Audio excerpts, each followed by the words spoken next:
de Joseph Alleine. Quem comprou o livro já, por favor, dê um sinal. Já comprou? Algumas pessoas já compraram, outros já tinham, né? Dona Marlene disse que já tinha esse livro há muitos anos. É um livro, é um clássico, na verdade, é bem antigo. E nas suas primeiras versões, o nome nem era esse, não era Um Guia Seguro para o Céu, era O Alarme. O nome era O Alarme. Talvez em português sempre foi publicado com esse título, mas nas versões originais o nome desse livro era O Alarme. Joseph Alleine era um pastor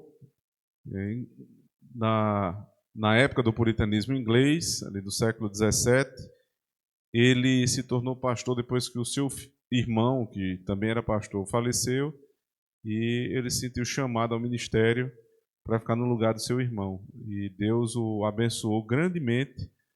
Foi um homem bem formado, né? Deus colocou ele no meio de grandes homens da época para serem seus professores. Você pode verificar isso na introdução, no prefácio, introdução do livro. E ele escreveu esse livro, um livro extremamente importante para que a gente possa avaliar a nossa fé. Todo o objetivo nosso, inicialmente, antes de falarmos sobre como transmitir a nossa fé para os nossos filhos, é avaliar a nossa própria, né? Então a gente está fazendo isso de diversas maneiras, nas pregações, nos estudos, e eu espero em Deus que nós saiamos desse ano mais firmes em relação àquilo que nós cremos, não só do ponto de vista do conhecimento doutrinário, porque ao longo de 13 anos nós já fomos expostos a muitas doutrinas, já conhecemos bastante da palavra de Deus. Não o todo que nós deveríamos saber, mas já temos um bom conhecimento. Agora é hora de parar, reavaliar, ver onde existem lacunas da nossa fé, da nossa vida cristã. E a primeira de todas as avaliações precisa ser em relação à conversão. Será que nós realmente somos convertidos? E eu quero começar com vocês tratando do capítulo 1, Erros na Conversão. Para quem tiver com o livro, Erros na Conversão. Ele vai por dois caminhos, né? Ele disse no final do capítulo passado, disse assim, no finalzinho do capítulo introdutório: alguns de vocês não sabem o que quero dizer com conversão, e em vão tentarei persuadi-los a algo que vocês não entendem. Portanto, para o seu bem, vou mostrar o que é conversão. Outros nutrem esperanças secretas de misericórdia, embora continuem como estão. Para eles, devo mostrar a necessidade da conversão. Outros tendem a se endurecer com a vã presunção de que já estão convertidos. A eles devo mostrar as marcas dos não convertidos. Outros, porque não sentem nenhum mal, não temem nenhum, e dormem como no topo de um mastro. A eles mostrarei a miséria dos não convertidos. Outros ficam parados porque não veem a saída. A eles mostrarei os meios de conversão. E, finalmente, para avivamento de todos, encerrarei com os motivos da conversão. Então, é um livro sobre conversão. Eu não me lembro de termos estudado um livro somente sobre a conversão. E vamos passar o ano fazendo isso. Avaliando se a nossa conversão é verdadeira. Primeiro, para saber se é verdadeira, a gente tem que saber o que é conversão, o que é falsa conversão. Depois aplicar isso para cada um de nós. E sairmos investigando até o final, quando o Senhor falará conosco sobre os motivos da conversão e assim nos trará vivamente a nossa fé. Então vamos orar, pedir a Deus que nos abençoe, não somente nesta aula, mas durante todo o ano. Oremos. Pai Santíssimo, nós queremos dar graças a Ti por nos dar a oportunidade de estarmos juntos esta manhã e poder ler, Senhor Deus, uma obra tão importante para a vida cristã como esta. Obrigado por ter nos trazido às nossas mãos esse livro tão poderoso, que ele possa, Senhor Deus, nos abençoar, nos edificar, nos exortar muitas vezes, com o poder da Tua palavra que está contida nele. E assim, pelo Teu Espírito, o Senhor nos transforme, nos guarde e nos governe. Abençoa esta aula e abençoa todo o ano de estudos na Escola Bíblica Dominical. No nome de Cristo nós oramos. Amém. Uma das principais características do diabo é que ele não cria, mas ele falsifica muito bem. No sermão inicial, a respeito do livro de Spurgeon, nós vimos isso. O diabo não criou o mundo, o diabo não criou o homem, o diabo não criou a natureza, mas sempre que ele pode, ele tenta nos enganar. E o engano dele vem pela falsificação. Uma das piores falsificações é a respeito da nossa fé. Você já pensou que durante todos os anos que você vem para a igreja, que você se declara crente, você pode estar enganado? Alguém pode dizer que isto não é uma possibilidade? De que nós estejamos enganados? É possível. E para que nós não caiamos no desespero, porque o meu objetivo não é esse, não é que nós façamos perguntas a respeito da nossa conversão e o final é desespero. Não. Mas para que nós tenhamos verdadeira segurança, é preciso investigar os fundamentos da nossa conversão. Porque, eu repito, é possível que nós estejamos enganados. E a forma de nos sentirmos seguros não é ficar repetindo, não, eu sou crente, eu sou crente. Não, é avaliar se a nossa fé é de fato genuína. Porque o diabo é um grande falsificador. O autor diz assim: o diabo faz muitas falsificações quando o assunto é conversão. E engana uns com isso e outros com aquilo. Ele tem astúcia e artifício em seu mistério de enganos, que se fosse possível enganaria até os eleitos. Agora, para que eu possa curar o erro ruinoso de alguns que pensam que são convertidos quando não são, bem como remover os problemas e medos de outros que pensam que não são convertidos quando são, mostrarei a você a natureza da conversão, tanto o que não é como o que é. Vamos começar pelo que não é conversão. Se a gente vai avaliar a nossa conversão, a gente precisa saber o que ela é. Mas primeiro avaliando do modo negativo, o que não é conversão. Em primeiro lugar, a conversão não é tomar sobre nós a profissão de cristãos. Cristianismo é mais do que um nome. Se ouvirmos Paulo, o cristianismo não está em palavras, mas em poder.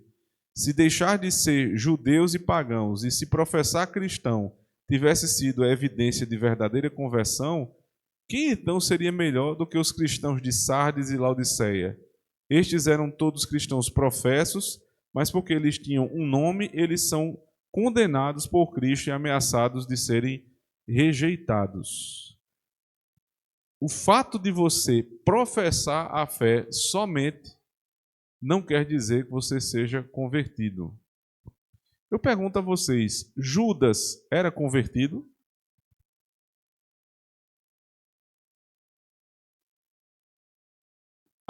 Eu vi muita gente dizendo não. Alguém discorda que Judas era convertido?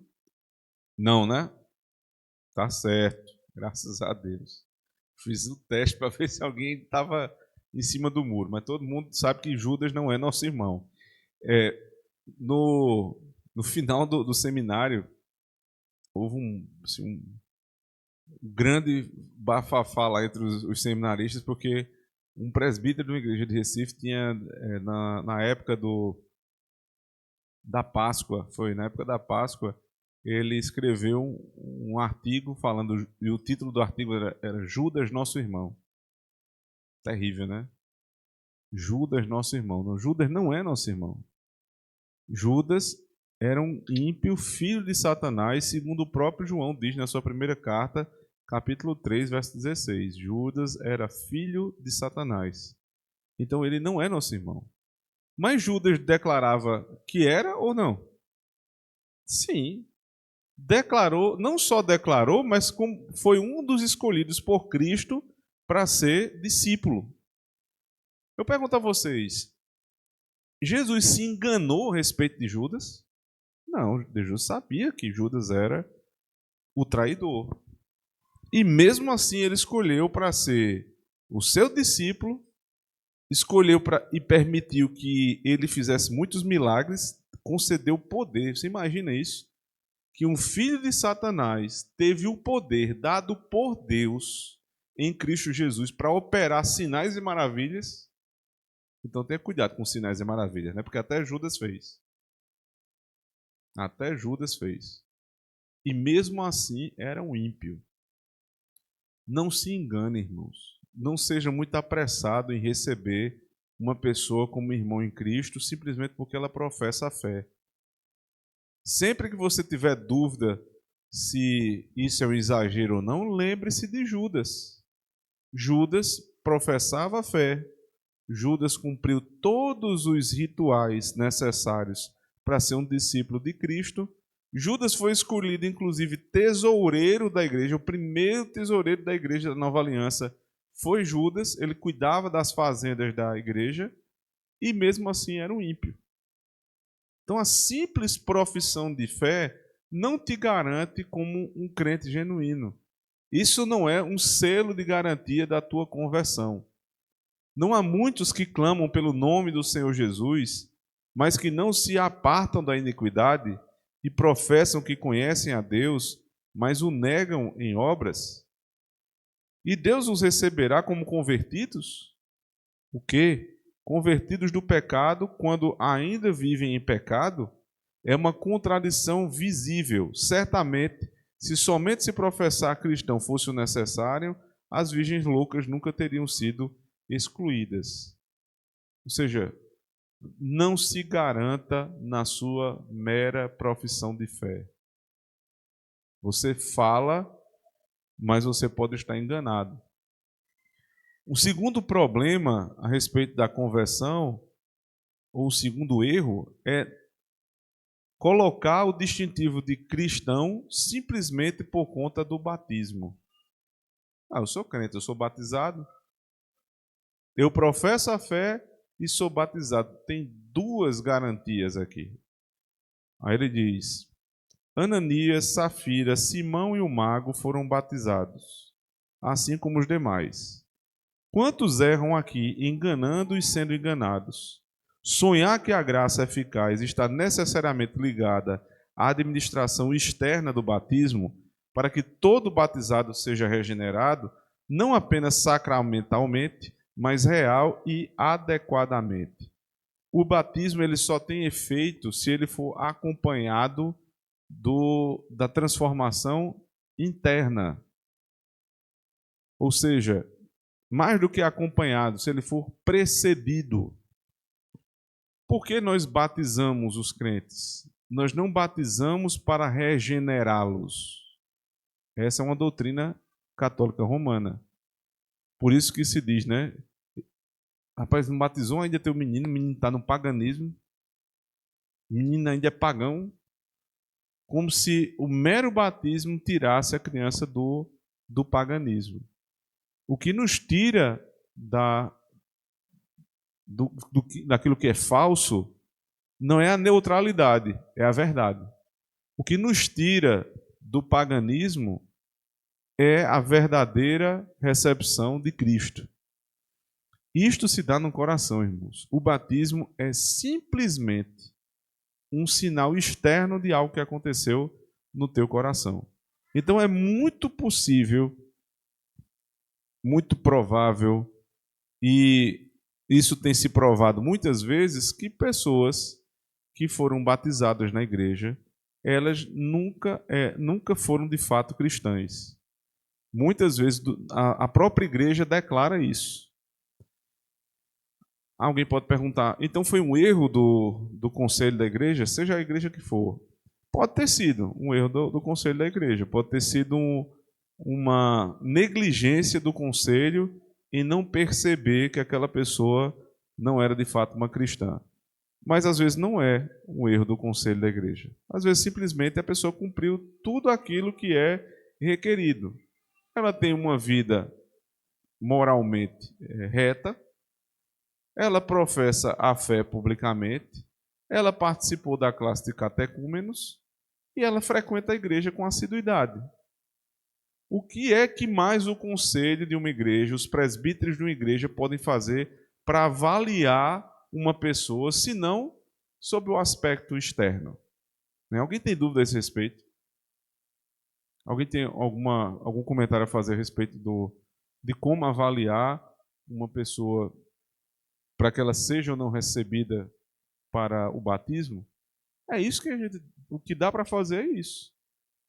Se não pesa nada, ou seja, se não há uma repreensibilidade sobre aquela pessoa, não tem por que ela não ser batizada. Mas o crente que entende que as coisas são assim, ele entende também que precisa ter os cuidados devidos, porque não é meramente a declaração de fé, nem mesmo o batismo que fazem com que aquela pessoa seja de fato convertida. Portanto, os cuidados que eu tenho que ter com as pessoas que estão ao meu redor, especialmente as que estão há menos tempo, é o cuidado relativo a esta verdade. Mas não é nosso irmão? É. Mas como é que você sabe exatamente que é? Mas não foi batizado? Foi.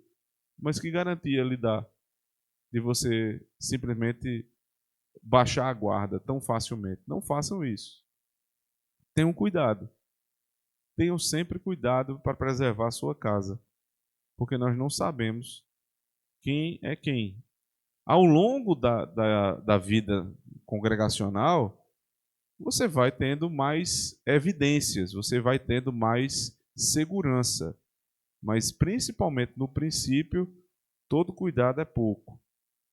Ele continua. Em suma, se não há nada mais além da conversão ou regeneração do que ser batizado, isso vai diretamente contrário a Mateus 7, 13 e 14. Alguém lê, por favor, Mateus 7, 13 e 14.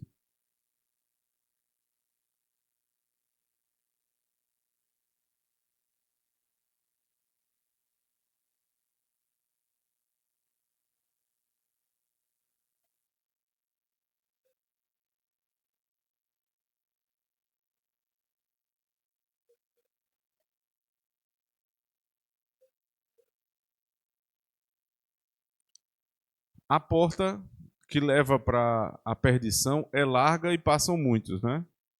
E a porta estreita, que passam poucos, é a que leva para o céu, para o paraíso.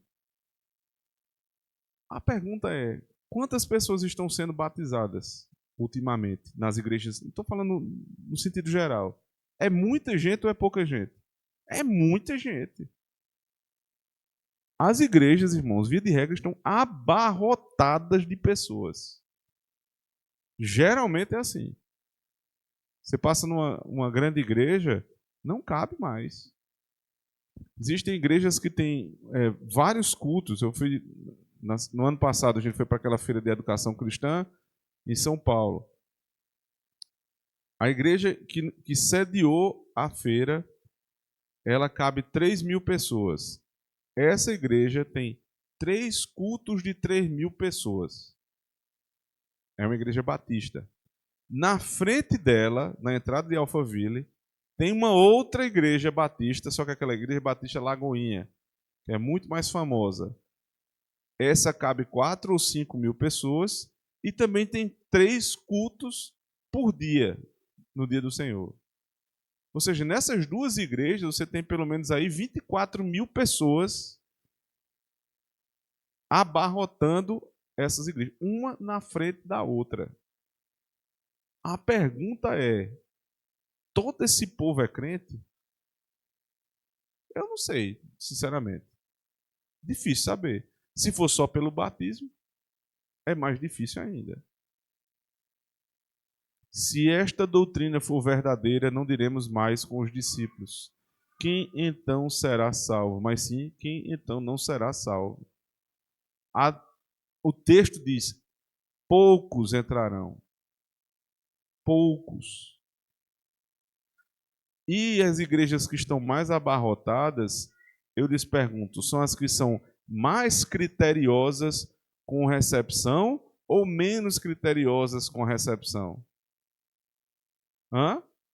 Menos. Portanto, fica mais difícil ainda a gente avaliar.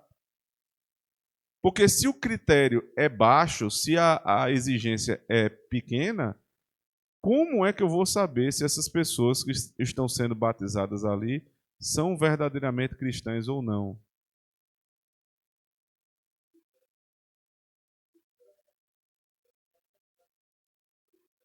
Exatamente. Às vezes é só, não tem preparação, não tem avaliação, não tem absolutamente nada.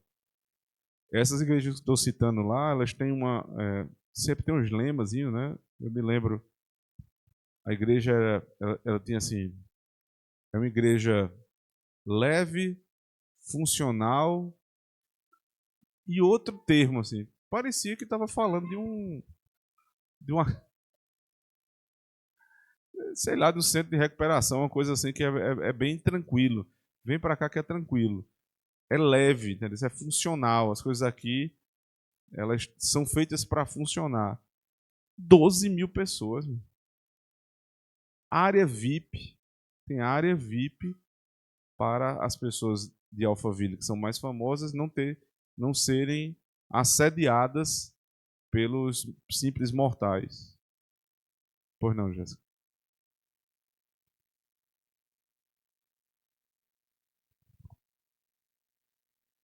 Agostinho, como é? Agostinho, aquele maquiador.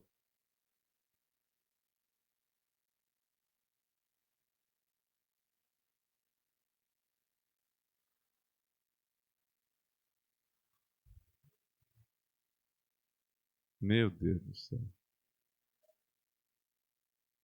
Que jeito? Não entendi.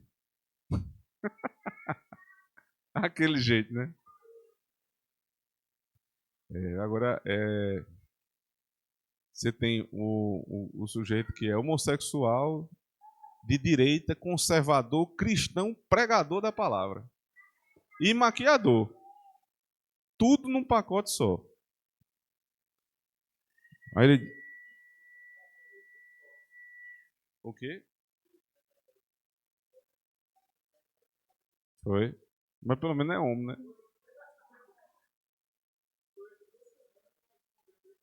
Pronto. Então, se um homem for batizado, embora seja um fornicador, maldizente, avarento, bêbado, ainda assim herdará o reino de Deus. Por quê? Porque ele foi batizado. Se o critério é só ser batizado, o resto não importa. Mas alguns falarão, tais como estes, embora recebam a graça regeneradora do batismo, já caíram e devem ser renovados novamente, ou então não podem ser salvos. Responda: há uma conexão infalível entre regeneração e salvação, como já mostramos. Então o homem deve nascer de novo, o que é de grande espanto. Seria mais difícil o homem nascer duas vezes na natureza do que duas vezes na graça. Ele diz o seguinte: é difícil um homem nascer de novo? É dificílimo. Na verdade, é impossível uma pessoa nascer duas vezes. Ele diz, mas é mais fácil uma pessoa nascer duas vezes, naturalmente, do que quem já nasceu pela segunda vez na graça, nascer uma terceira. Quem apostatou da fé está numa situação tão terrível, irmãos, que nós não deveríamos criar falsas esperanças. Nascer a segunda vez é impossível para homem, mas é possível para Deus. Mas nascer a terceira, você não encontra isso na Escritura. Não encontra. Por isso que é dito que o pecado contra o Espírito Santo é um pecado sem perdão. Acima de tudo, isso garante a coisa pela qual eu defendo, que tudo que os homens fazem ou fingem receber no batismo, se eles forem encontrados posteriormente como grosseiramente ignorantes, ou profanos, ou formais, sem o poder da piedade, eles devem nascer de novo. Então, eles devem ter mais a pleitear por si mesmos do que sua regeneração batismal. Então, fica claro que o batismo não é garantia. Não é garantia a profissão de fé, não é garantia o batismo. Terceiro, a conversão não está na justiça moral. Isso não excede a justiça dos escribas e fariseus e, portanto, não pode nos levar ao reino de Deus. Mateus 10, verso 20, alguém lê, por favor.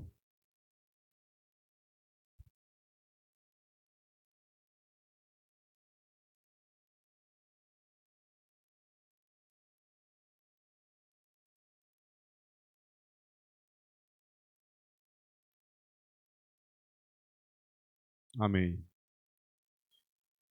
Alguém pode dizer assim: eu não sou um estelionatário, não sou adúltero, não sou ladrão, não sou injusto. Logo, eu sou cristão. Não, isso não é verdade. Quem aqui conhece pessoas que não professam nenhuma fé e não é estelionatário, não é ladrão, não é avarento, não é injusto? Vocês conhecem? Eu conheço. Todo mundo tem um exemplo assim. Pessoas que muitas vezes nos constrangem, porque elas são tão corretas, mas tão corretas, que a gente olha e diz assim: talvez eu não seja tão moralmente reto como essa pessoa. É constrangedor. Mas essas pessoas não vão para o céu por conta disso. A porta é estreita porque é a religião que não é produzida pelo homem. A religião do homem, ela sempre vai se apegar na profissão, vai se apegar no batismo, vai se apegar na assiduidade aos cultos, na fidelidade aos dízimos. Meus irmãos, Satanás não tem problema nenhum com moralidade. Nenhum. Satanás não tem problema nenhum com conservadorismo. Satanás não tem dificuldade nenhuma que você seja de direita. Pode ser. Pode ser de direita, conservador e moralista. Não tem problema de Satanás.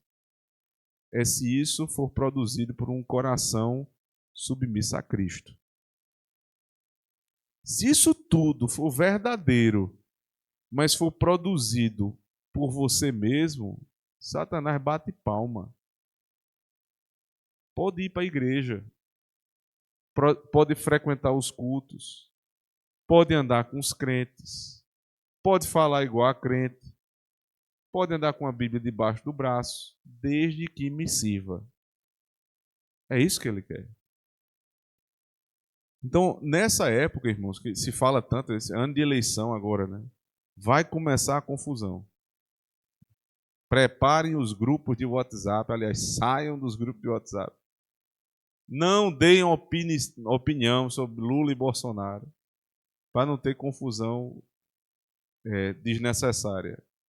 Vote, mas evite confusão desnecessária. Vai começar a confusão. E aí a gente vai achar, se a gente não tiver cuidado, que direita igual a cristianismo. Só que a gente acabou de ouvir aqui da boca de Jéssica que o maquiador gay agora é cristão, conservador e pregador, né? Foi ele que ele é pregador também? E pregador. Aí eu lhes pergunto: esta é a religião de vocês? Essa é a fé que vocês têm? E por um lado, isso não quer dizer que nós estamos desrespeitando a pessoa, que eu nem conheço quem é. A gente quer que essa pessoa possa se converter, pedir perdão pelos seus pecados e seguir uma vida santa. Mas o que nós não reconhecemos é que isto seja compatível com a nossa fé. Mas muito provavelmente, vocês acham que vai ter dificuldade ele conseguir uma igreja para batizá-lo? Mas nada. Vão ter igrejas inclusivas que vão batizá-lo. Vai ter igreja que vai dizer que está dando a ceia a essa pessoa. Ora, em igrejas tradicionais, em menor proporção, isso tem acontecido com certa frequência. Pessoas com problemas na mesma área que têm a demonstração externa completa de que tem problemas nessa área e tomam ceia normalmente. Tem a mesma profissão de fé que você tem, responderam as mesmas perguntas que vocês responderam, receberam a mesma água por um ministro ordenado e estão lá seguras de que a pergunta é: de onde provém esta segurança? Porque não pode ser tudo verdade, irmãos. Não pode todas estas coisas tão contraditórias serem verdadeiras ao mesmo tempo. Isso é impossível. O que a gente ouve aqui, que não é de propriedade nossa, mas é meramente a exposição do que a palavra de Deus diz, ou isso que a gente diz aqui, que é a verdade, é verdade, e por isso todo o resto está errado, ou a gente precisa avaliar também que talvez nós estejamos extremamente equivocados a ponto que a gente diz aqui está errado. E todos os outros estão certos. Só não pode uma coisa: ambos serem tão diferentes e estarem certos ao mesmo tempo. Tem alguma coisa errada. Tem alguma coisa errada. Do ponto de vista prático, irmãos, da nossa vida, em nenhuma das duas esferas há perfeição. Que fique muito claro isso. Do ponto de vista prático, tanto nós, os ímpios, os falsos convertidos, todos têm pecados. A questão não é essa. Vocês entendem isso? A questão não é perfeição. A questão, em primeiro lugar, é doutrinária. Precisa haver uma doutrina certa e uma errada. E a aplicação da doutrina na vida prática da igreja. Ou a forma correta de avaliar um novo membro, de separar quem pode e quem não pode tomar ceia, de pregar, de aconselhar, ou um está certa, ou outra está certa. As duas coisas é que não é possível. Não é possível você achar que uma igreja que recebe pessoas nessa circunstância seja uma igreja cristã da mesma forma como nós somos. Alguém está errado. Ou nós, ou eles. A conversão não consiste em uma conformidade externa às regras da piedade. É manifesto que os homens podem ter uma forma de piedade sem poder. Abram esse texto é fantástico. 2 Samuel capítulo 3, verso 5.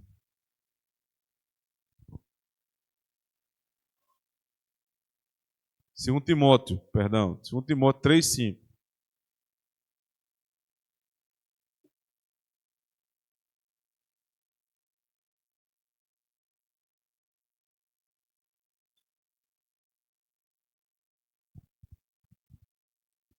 Quem achar pode ler.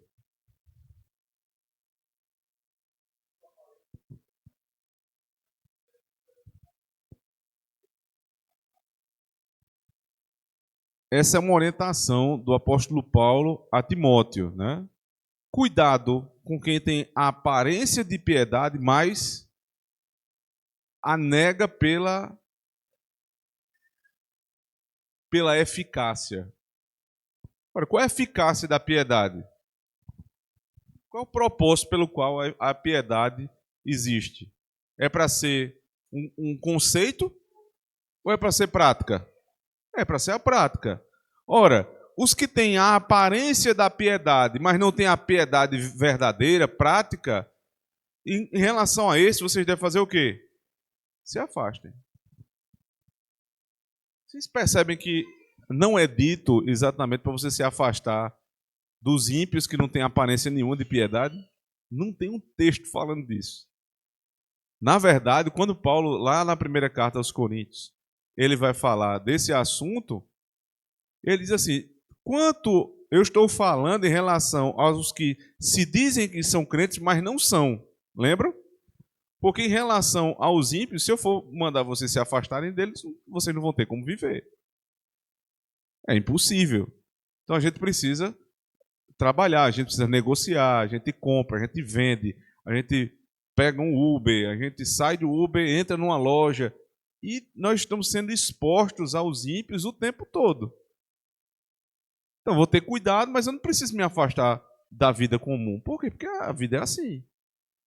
Mas tenham cuidado com os que dizem que são crentes e não são, porque eles têm a aparência da piedade, mas a negam pela sua eficácia. Ou seja, a piedade não muda nada neles. Quanto a esses, vocês não devem nem andar. Então, a conversão não consiste em conformidade externa às regras da piedade, porque pode ser só a aparência. Os homens podem orar por muito tempo, jejuar frequentemente, ouvir com alegria, servirem a Deus incessantemente, embora isto possa ser caro e custoso e ainda assim ser estranhos à conversão. Eles devem ter mais para pleitear por si mesmos do que ir à igreja, dar esmolas e fazer uso da oração, para provar que são convertidos sólidos. Um hipócrita pode fazer todas estas coisas e pode até mesmo dar todos os seus bens para alimentar os pobres e seu corpo para ser queimado. A gente vai ver isso hoje, 1 Coríntios 13, do verso 1 ao 3. Um hipócrita pode fazer tudo isso que um crente faz, mas é hipócrita. Uma hora a máscara vai cair. Então, a conversão não é meramente uma conformidade com regras externas, mas é a conformidade com a lei do nosso coração.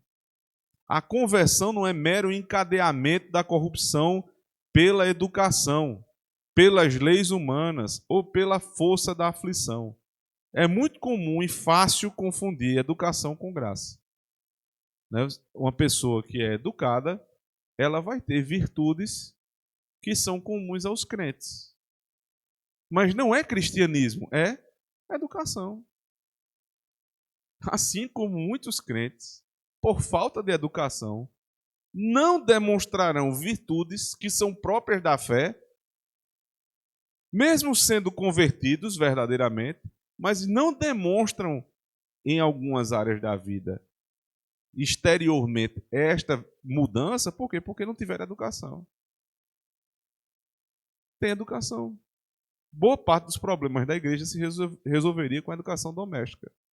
Não é questão de simplesmente de doutrina. Faltou lá atrás que a mãe e o pai dessem educação àquela pessoa, para saber exatamente como se portar em público, como se portar em sociedade. Onde é que a gente aprende isso? Em casa, minha gente. Em casa. Boa parte dos nossos problemas na igreja seriam resolvidos com educação doméstica. Eu saber o meu lugar e o lugar de Mateus. Que ambos estão na mesma igreja, mas Mateus tem o lugar dele e eu tenho o meu lugar. Onde é que a gente aprende isso? Em casa. A mãe olha para dois meninos, os dois irmãos brigando. E ela vai lá e trata a briga dos dois irmãos, para que cada um saiba o seu lugar. Sabe como isso é importante? É importante para quando esses dois mini-homens se tornarem homens de verdade, eles não venham dar problema na igreja, no trabalho, na vida de relacionamento social. Não é problema meramente de santificação, não. Foi porque os pais não deram limite. Boa parte dos nossos problemas em comunidade cristã são problemas de educação doméstica. Quando você diz a seu filho, né, ele chega em casa e diz, é porque fulaninho fez isso, você fique na sua, não se meta. Mas eu vi ele fazer, não é da sua conta. Você está ensinando o que ao seu filho lá na frente? Não se meter na vida dos outros. Não fazer fofoca. Não entrar em problema que não é teu. Onde é que isso foi tratado? Foi tratado lá atrás, quando você não deixava ele falar mal do coleguinha da escola em casa.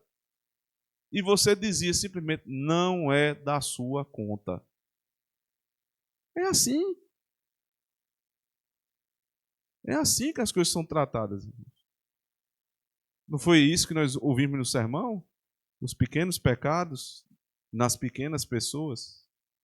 Trate agora e você vai ver. Você vai fazer um grande. Eduque bem o seu filho e você vai fazer um grande serviço para a igreja. Para a igreja não ter lá na frente que tratar com problemas baixos que são relacionados à educação doméstica. Igrejas, irmãos, que deixaram de ter. Isso é uma vergonha. Escuta o que eu vou dizer agora. Igrejas que deixaram de ter o almoço comunitário e o jantar comunitário. Graças a Deus, até hoje a gente consegue manter isso. Mas eu conheço pastores amigos meus que disseram assim: eu não faço mais. Eu não faço mais. Sabe por quê? Deixa eu fazer primeiro o parêntese para não ficar nenhum mal entendido aqui no nosso meio, certo? Existem situações, irmãos, e domingos que por uma série de motivos você não trouxe, pô. Pelo amor de Deus, eu tive um problema, eu não pude trazer. Sabe o que é que acontece com quem trouxe? Geralmente vai atrás dessas pessoas para dizer o quê? Para ir embora ou para ficar? Não, fique. Fique, tem muito aqui, não tem problema não. Então, não é sobre isso que eu vou falar. Não é sobre isso. Estas coisas acontecem e é um prazer, para quem trouxe, ou deveria ser um prazer, poder compartilhar com os nossos irmãos em Cristo do pão que está ali à mesa. Então, para nós é uma alegria e um prazer que seja assim. Porque vão acontecer outras situações. Já teve domingo passado a Ellen ficou em casa. Adoeceu, a menina adoeceu e ficou em casa. Eu ia terminar e ir embora para casa. Os irmãos não deixaram. Não, pastor, você vai ficar aqui, vai comer.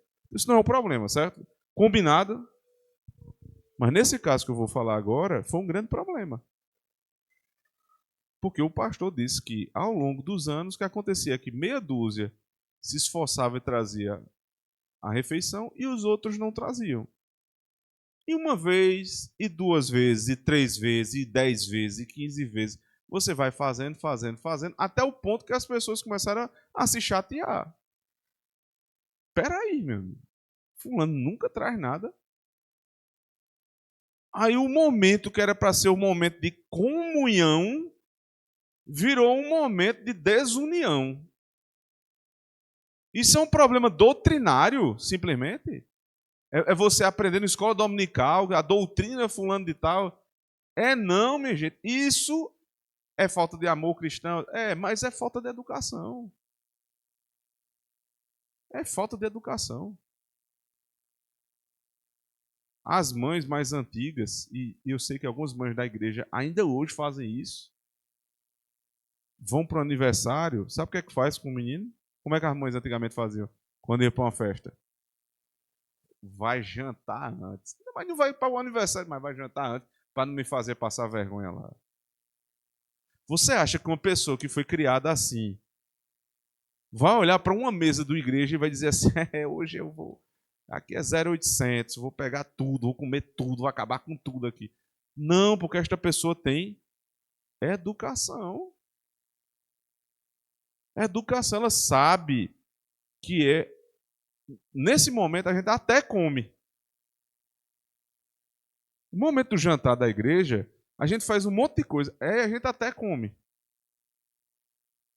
Os homens ficam pelo final, por quê? Porque eles dão primeiro a vez às mulheres, às crianças, aos visitantes. Eles ficam por último. Por último. O nome disso é educação. A gente aprende aqui que a gente tem que morrer pelas nossas esposas. Aí quando chega no jantar, dá um empurrão na coitada da... A senhorinha da igreja sai catando coquinho, quase leva uma queda, porque o irmão quer comer primeiro que todo mundo. Que conversão é essa, irmãos? Que não muda nada na vida da gente. A conversão não é mero encadeamento da corrupção pela educação. Educação é importante. Evita um monte de problema. Mas também, olha, o educadinho, o engomadinho, isto não é garantia que aquela pessoa vai para o céu, não. É muito comum no meio romano você perceber a confusão entre. Eles são muito apegados à educação, vocês já viram isso, né? Eles estão muito à frente de nós quando o quesito é educação formal, escola, curso preparatório para formação de professores, universidades, eles são muito bons, isso aí. Mas o problema é que o fundamento está errado. Eles confundem educação com santificação. Educação não é santificação. Deus usa o processo de educação no processo de santificação. Mas uma coisa não é a outra. É um instrumento, porque quando eu estou educando uma criança, eu estou dando limites, estabelecendo regras, estou ensinando artes que vão libertá-la dos vícios. Isso tudo é bom para a formação daquela criança e, consequentemente, ajuda no processo de santificação, mas uma coisa não é a outra.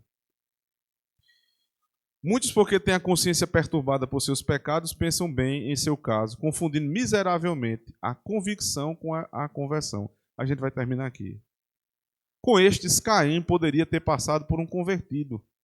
Outros pensam, por terem desistido de seus caminhos desenfreados, por serem separados de más companhias ou de alguma luxúria particular e por serem reduzidos à sobriedade e civilidade, são verdadeiros convertidos. Eles esquecem que há uma grande diferença entre ser santificado e ser civilizado.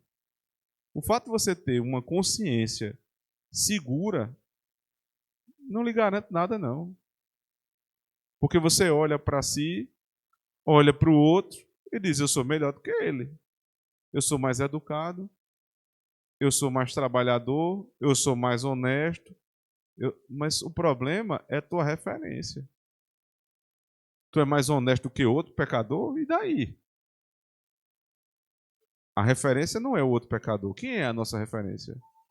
É o próprio Deus. Sede santos como o vosso Pai é santo. Ele termina dizendo o seguinte: ouçam então, ó pecadores, ouçam como gostariam de viver. Por que vocês deveriam se enganar deliberadamente ou construir suas esperanças na areia? Não pode deixar de ser desagradável para você e, na verdade, não é agradável para mim. Sou como um cirurgião prestes a cortar um membro mortificado de um amado amigo, o que necessariamente deve ser feito, embora com um coração dolorido.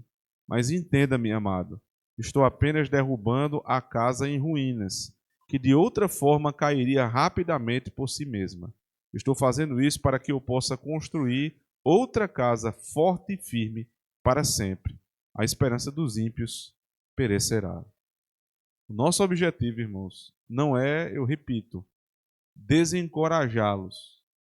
Nosso objetivo aqui esse ano não é entristecê-los, falando de pecado o tempo todo. O objetivo que nós temos é avaliar o nosso coração, ver onde nós erramos, clamar pela misericórdia de Deus e seguirmos firmes com a convicção de que somos crentes fundamentados na verdade de Cristo e não naquilo que nós achamos que é verdade. Espero em Deus que nós possamos ser exitosos, vencedores nessa caminhada durante esse ano. Amém. Vamos orar?